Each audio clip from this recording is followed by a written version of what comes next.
Drive past any RV auction lot right now and you will see something strange. Trailers that sold new for $50,000, some barely 5 years old, sit behind chain-link fences waiting for a bidder. RV shipments have been climbing for a few years running now, with some recent months up as much as 16% year over year. Most buyers assume the more expensive badge survives better. That assumption is wrong more often than dealers admit. One of these three brands has a floor material failing with zero water damage. One depends entirely on which line you bought, and one uses a build process that almost nobody checks, starting with Keystone because it is the one most people already trust without thinking twice.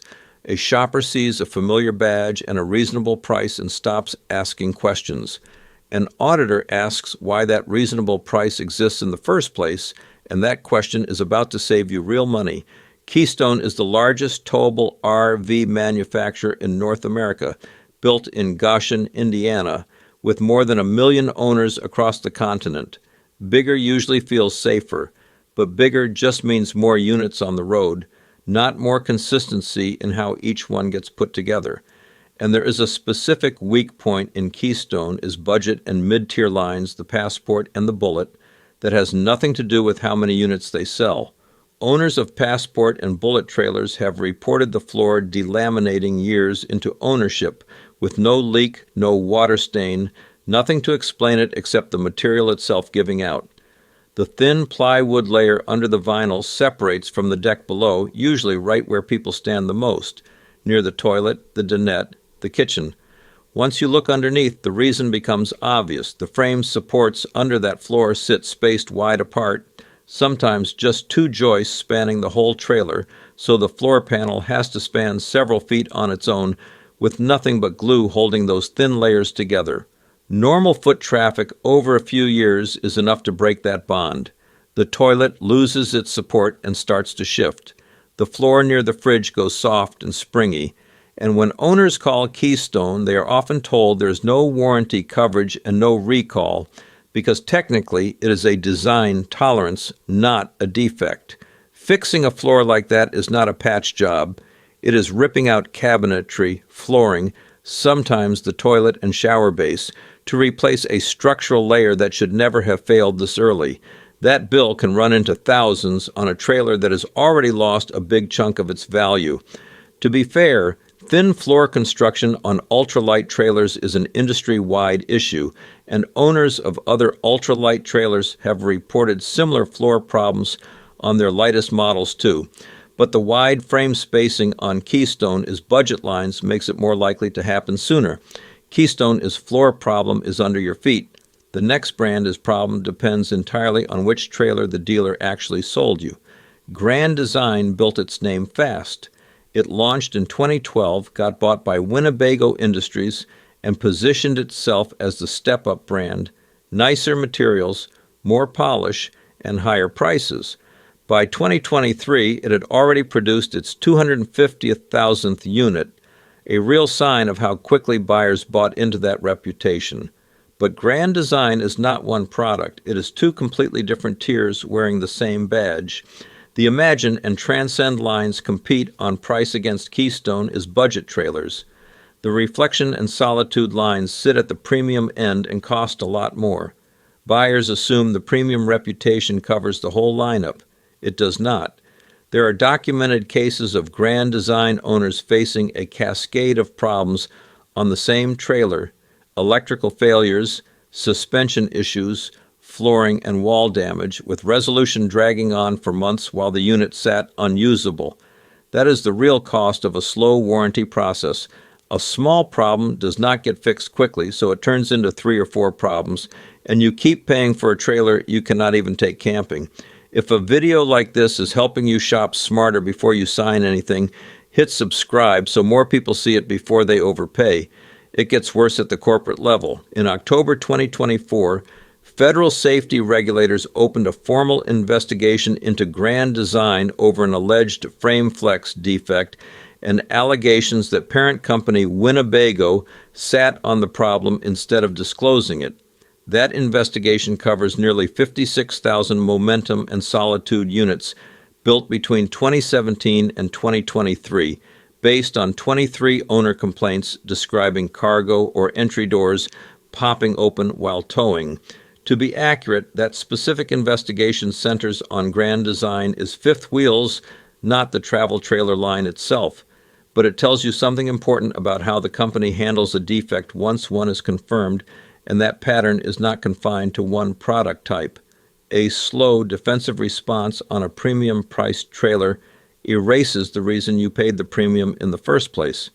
To be fair, plenty of reflection and solitude owners report years of trouble-free use, and the real risk concentrates more at the cheaper Imagine and Transcend end, where corners get cut to hit a lower price. The real question is not whether Grand Design is good. It is the Grand Design you are actually buying. That depends entirely on the line, and that is a gamble the next brand does not ask you to take, which brings us to Jayco, the brand mechanics quietly recommend when it is their own trailer and their own money on the line. Jayco is not flashy about it, but the construction underneath tells a different story from the other two. Start with the walls. Jayco bonds its sidewalls, rear walls, and slide walls under 144 tons of pressure for at least 16 minutes inside a climate-controlled building where the humidity and temperature stay steady all year. That matters because it is the opposite of what causes Keystone is floor problem. Inconsistent conditions during bonding are exactly what let those thin layers separate over time. Controlled conditions produce a bond that actually holds. Then there is the frame. Instead of using one stock frame for every floor plan, Jayco designs a custom frame size to each specific layout, with an integrated A-frame running straight through the main structure so the hitch point cannot buckle the way it can on tack-welded frames, and the aluminum tubing throughout the frame is welded together, not screwed, which holds up far better under years of vibration and highway miles. On top of that, Jayco's roof system is rated to hold 4,500 pounds, about 50% more than most competing roofs, so it handles snow load and the occasional fallen branch without cracking. And here is the part most buyers miss. You do not need to buy the flagship model to get any of this. The entry-level J-Flight SLX, starting around $27,000, uses the exact same roof system as Jayco's higher-priced trailers. You are not paying extra for the structure. You are paying extra for features on top of it. Jayco also runs every single unit through a dedicated pre-delivery inspection at a separate facility before it ever reaches a dealer, not just a random sample the way many competitors do. A process that has helped it win the RV Dealers Association's Quality Circle Award 4 years running. Jayco is not perfect either.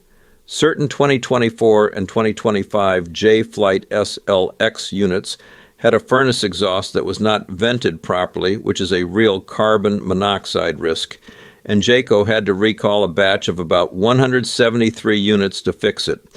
Good construction does not mean zero problems. It means the core of the trailer stays sound even when a single part fails. If you are looking at a used Jayco, check the weld points where the frame meets the hitch. Check the slide seals for gaps. Walk the roof and feel for soft spots. Look at the composite wall panels for any edge separation. And if it is an SLX from that model range, confirm the furnace fix was done. This is the brand that wins on what is actually holding the trailer together, not on nostalgia or a bigger price tag. So here's how to shop these three. Find out exactly which line and model year you are looking at first, because with Grand Design, that detail changes everything. Walk the whole interior floor on any older Keystone Passport or Bullet, not just near the door. Check the roof and the slide seals, no matter which badge is on the hitch, and pull the VIN and check it against NHTSA, is recall and investigation records before you sign anything. Light use for 5 years, a budget unit from any of these three can work if it checks out. 6 to 10 years, go with Jayco or Grand Design is reflection and solitude line. For 10 years or more, Jayco's construction has earned that spot first. A shopper falls for the price on the window. An auditor checks what is underneath before it ever becomes their problem to pay for.